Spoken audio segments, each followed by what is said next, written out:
गोड्डा सदर अस्पताल के जो ओटी के प्रभारी थे राजीव झा, उनका बीते मंगलवार को देर शाम जो है निधन हो गया। बता दें कि वो लंबे समय से बीमार चल रहे थे, जिस कारण से अचानक से देर शाम उनकी तबीयत बिगड़ी और मंगलवार को उन्हें सदर अस्पताल लाया गया।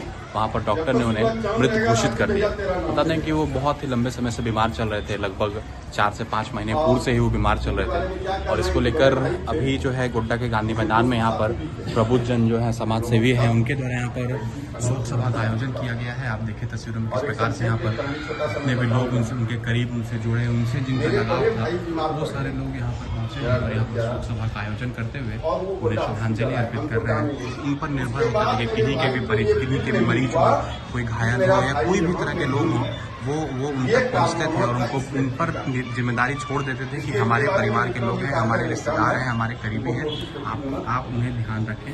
तो आपको बता दें कि ये लगातार मतलब लंबे समय से, लगभग 28 से 30 वर्षों से ये कार्यरत थे और सदर अस्पताल में फिलहाल ओटी के प्रभारी के पद पर ये नियुक्त थे। लेकिन अचानक से जब उनका निधन हो गया तो पूरे सब जगह ये मैसेज फैला, व्हाट्सएप पे, फेसबुक पे, हर जगह ये मैसेज फैला और लोगों ने श्रद्धांजलि दी, चाहे वो प्रशासनिक लोग हों, चाहे वो चिकित्सक हो या स्वास्थ्यकर्मी हो या जितने भी प्रबुद्ध जन हो, सभी लोगों ने इनको श्रद्धांजलि अर्पित की। और सभी के लिए एक कहीं ना कहीं दुखदायी पल था वो। सर, बीते दिन राजीव झा और बाबा का निधन हो गया, इसको लेकर सर मतलब आपके कुछ पल या कुछ यादें थी? या बाबा मेरे लिए असल मायने में एक फादर फिगर थे और हमारे अस्पताल में कह सकते हैं कि एक स्तंभ की तरह ये काम करते थे। हम लोग उनको वोकल एनेस्थेटिस्ट भी कहते थे, क्योंकि वो एक बार जब बोलते थे तो सभी लोग, चाहे जितने भी लोग हों, उनको थोड़ा रुकना जरूर पड़ता था। उनका आवाज़ इतना बुलंद था कि आज तक हमको नहीं लगता है कि कहीं भी ऐसे व्यक्तित्व के आदमी को हमने मिला। बाबा हमारे लिए तो हम बचपन से उनको जानते थे। ये सुंदर पहाड़ी हॉस्पिटल, मेरा गांव भी उधर ही है, तो उनको हॉस्पिटल से देख रहा हूँ। और आज जब मेरा पोस्टिंग हुआ सदर हॉस्पिटल, तो वहाँ पर भी वो मेरे साथ ही रहे। मेरे लिए तो वो एक ढाल की तरह थे। हर हमेशा कुछ भी होता था तो पहले वो हमको राय के साथ साथ ये भी बताते थे कि क्या करना है, क्या नहीं करना है। आज हमको खुद ये बता के ख़राब लग रहा है कि आज वो हमारे पास नहीं है। और मेरे लिए तो बहुत ही ज़्यादा अफसोस का विषय है कि हम व्यक्त नहीं कर पा रहे हैं कि अब जब वो नहीं है सर, तो कितनी कमी उनकी खलेगी? चीज़ें उसी को कही जाती हैं कि इनका छाप ऐसा है कि आज अगर कोई चले जाने के बाद उनकी कमी अगर खल रही है तो इतना जान जाइए कि बैलेंस, जो एक बोलते हैं ना, जब आंधी आती है तो एक पिलर का ज़रूरत पड़ता है और जब बारिश आती है तो एक छत का ज़रूरत पड़ता है। दोनों ही हट गए। सदर अस्पताल में कार्यरत राजीव झा, जिन्हें हम लोग बाबा कहते हैं, उनका बीते दिन निधन हो गया। आपके कुछ ऐसे पल जो उनके साथ आपने बिताए हैं या कुछ अनुभव बताना चाहेंगे? देखिए, गोड्डा के अस्पताल के स्तंभ थे और हम लोग की ये जो क्षति हुई है, इसका पूर्ण भविष्य में होगा ये संभव नहीं लगता है। इनके साथ हम लोगों की बहुत यादें जुड़ी हैं और हर दुख सुख में वो साथ रहे हैं। हमारी माँ का जब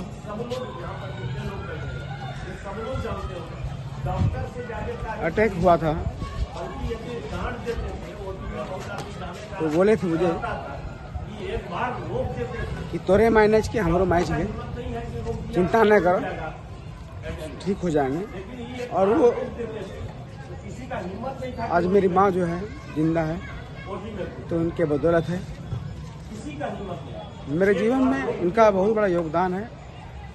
और हमेशा जब हॉस्पिटल जाते थे पूछते थे की बात है, की दिक्कत है, ये शब्द हमेशा मेरे कानों में गूंजता है। शायद अब हमेशा याद रहेंगे। कभी जीवन में उनको, उनके हर पल को, हर बिताए हुए समय को गोड्डा के हर लोग याद करेंगे। और इनकी जो व्यवहार थी वो शायद अस्पताल कर्मचारी से कहीं ऊपर थे।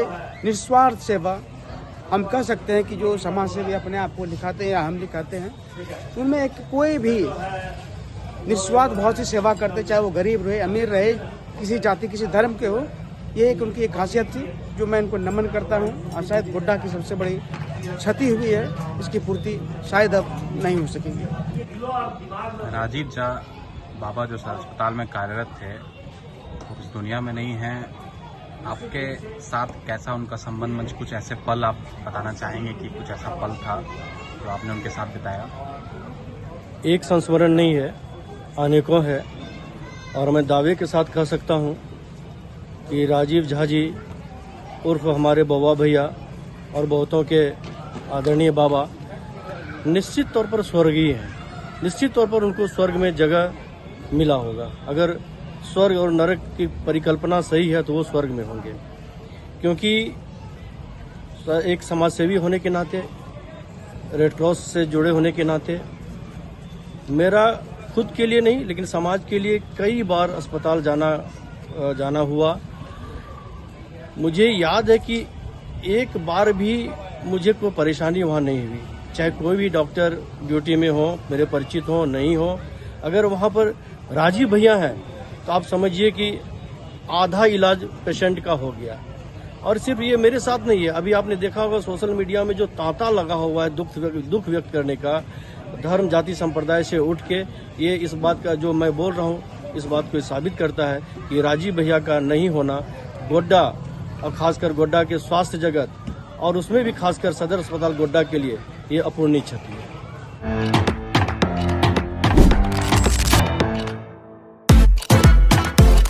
अब आपको 11th और 12th की पढ़ाई के लिए नहीं जाना होगा बाहर, क्योंकि अब आपके शहर दुमका में खुल चुका है डिनोवो स्कूल, जहां हर स्ट्रीम में होगी पढ़ाई। आपको बड़े शहर के तर्ज पर मिलेगी हर सुविधा, smart classes, AC classroom, science lab, लड़के और लड़कियों के लिए सेपरेट एसी हॉस्टल जैसी हर सुविधा है उपलब्ध। वेल ट्रेन टीचर्स देंगे रिजल्ट की गारंटी। 11th के लिए एडमिशन ओपन है, तो दिए गए नंबर पर संपर्क करें और एक बार जरूर पधारें। हमारा पता है डिनोवो स्कूल, नया पाड़ा, दुमका।